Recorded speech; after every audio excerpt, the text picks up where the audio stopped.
मित्रांनो, गेल्या 5 ते 6 वर्षात प्रत्येक द्राक्ष बागायतदाराला आलेली सगळ्यात महत्त्वाची समस्या म्हणजे कोणत्याही द्राक्ष बागायतदाराला त्याच्या द्राक्ष पिकामध्ये एकसारखा माल आला नाही.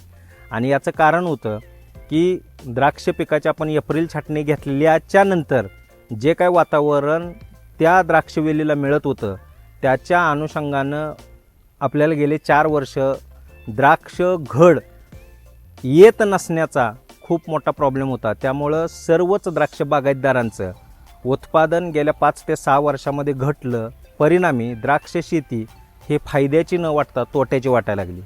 मागच्या वर्षीसुद्धा काही खूप कमी लोकांच्याकडं खूप चांगला माल होता.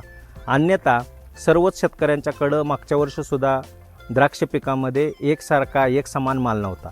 पण मित्रांनो, गेल्या 5 ते 6 वर्षाची कसर भरून काढणार हे वर्ष आहे. या वर्षी प्रत्येक द्राक्ष बागायतदाराला खूप चांगले द्राक्षघड मिळण्याची आज आपण आत्ता हा व्हिडिओ तयार करत असताना परिचित परिस्थिती आहे.